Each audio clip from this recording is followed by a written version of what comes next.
Bueno, diputado, cuéntenos cómo ha recibido esta verdadera bomba como es el cierre sorpresivo de Merckx. Bueno, la verdad que fue una noticia, como bien tú dices, sorpresiva y lamentable.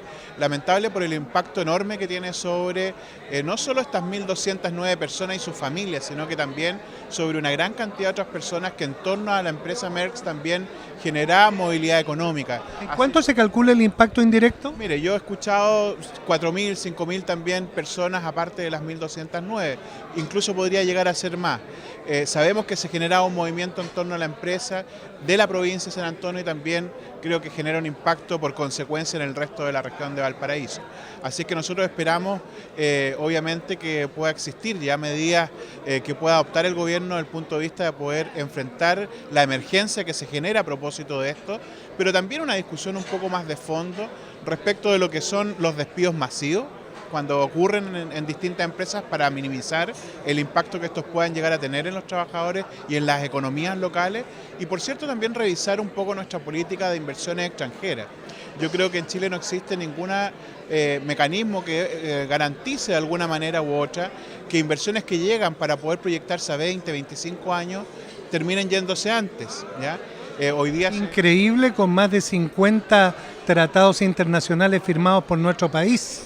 Efectivamente, entonces ahí hay un punto que como país tenemos que ser capaces de abordar, porque si existen tratados comerciales, si existe estímulo de inversión extranjera, si además hay inversión del Estado, pero recordemos que para Merckx hubo capacitaciones financiadas por el Estado chileno y también otras inversiones, entonces al menos que existiera una cláusula que permita poder dar algún grado de estabilidad económica en ese sentido y no que todo se sopese en virtud de los vaivenes del mercado, que son las razones que da la empresa Merckx para poder cerrar su planta acá en la comuna de San Antonio. Entonces, Dio también una razón de problemas de abastecimiento de algunos materiales de la industria chilena.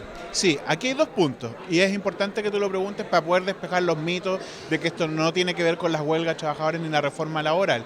Eso realmente fue a mi juicio un aprovechamiento del momento, tratar de hacer el gol con la mano de algunos y sacar un pequeño provecho político. Aquí el problema de verdad es, por una parte, razones de mercado que da la empresa y que obviamente creo que como país debemos ser capaces de regular y establecer válvulas de salida que sean mucho más, que entreguen más garantía a los trabajadores y por otro lado, que seamos capaces como país de poder enfrentarnos ante este tipo de inversiones y poder responder a ellas. Como por ejemplo en la situación de desabastecimiento que también la empresa dice que hubo, sobre todo de materias primas, entre otras el acero, cómo podíamos entregar acero de bajo costo y hacer con ello más competitiva la empresa en relación, por ejemplo, con sus plantas en China, donde obviamente tanto la mano de obra como las materias primas son mucho más asequibles y baratas. En este sentido, en China ya señalan que hay 6 plantas, esta era la segunda del mundo, y de alguna manera uno se pregunta qué nos pasó, por qué fallamos, por qué no siguió adelante esta empresa y sí en China. Bueno, efectivamente ahí hay condiciones de uno u otro país que son distintas, que tienen que ver con la capacidad también de poder entregar insumos a las empresas, de tal manera de poder bajar los costos y de esa manera poder hacerse competitivos. Creo que en eso como país estamos un poco al debe y tenemos que ser capaces entonces de cuando atraemos estas inversiones, resguardar de alguna forma u otra obviamente el tema de los trabajadores, pero por otro lado también ser capaces de entregar suministros suficientes para poder hacer, insisto, competitiva esta empresa a nivel mundial. Aunque sé que hubo un programa extenso de capacitación, como usted señala, sin embargo queda un poquito al descubierto que en San Antonio no existan universidades ni institutos superiores. Bueno, indudablemente. Aquí hubo una capacitación que se entregó con recursos a través del CENSE, con instituciones de educación superior que no son de la provincia, ¿no? Y eso genera una deficiencia importante desde el punto de vista de la capacitación continua. No solo la formación inicial, sino que la capacitación continua de nuestros trabajadores que nos permita poder, de alguna forma u otra, entregar mano de obra que esté bien calificada. Ahora, dicho esto, yo creo que en el caso de Merckx sí teníamos mano de obra calificada y el problema mayor que además tiene la provincia de San Antonio es la falta de diversificación en su matriz productiva. Hoy día quebra una empresa importante como Merckx, 1.209 personas cesantes y ni siquiera tienes cómo reubicarla. O sea, aunque tú capacites en otras áreas, ¿dónde los contratamos? Entonces, hay un problema también de absorción de mano de obra por falta de diversificación de nuestra matriz productiva, que es un desafío importante a considerar no solo en San Antonio, sino que en general, creo yo, en las ciudades puertos que giran en torno a un solo elemento de la economía y no desarrollan otro.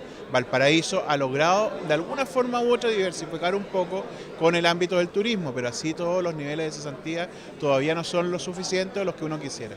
Un representante de la empresa señalaba que el promedio peak de producción aquí se alcanzó a 30 contenedores refrigerados por jornada y en China es más del doble de eso, más de 60. Bueno, eso también tiene que ver con la cantidad de mano de obra con la que puede contar una empresa en China a un costo bastante bajo. O sea, recordemos que el régimen chino es un régimen que habitualmente está, digamos, regido por otro tipo de condiciones distintas al chileno y por lo tanto las grandes industrias habitualmente se instalan en ese país porque son situaciones convenientes para las industrias. Entonces, frente a eso, obvio que es más complejo competir. Nosotros estamos hablando de que resguardando la legislación laboral, estableciendo garantías, podemos sacar el máximo de provecho y de posibilidades de hacer competitiva una empresa, pero no a costa de cualquier cosa. 15 días de huelga, a su juicio, ¿no fue excesivo? Mire, si estuviéramos hablando de una pyme, yo podría entender que 15 días dentro del contexto de huelga legal pudieran haber tenido algún impacto económico. Cuando habla uno de una transnacional del tamaño de Merckx, cuando uno habla además de que esta transnacional es la primera del mundo en la fábrica de contenedores, en realidad uno entiende que es casi insignificante el costo que puede haber tenido o el efecto que puede haber tenido una paralización de esta envergadura.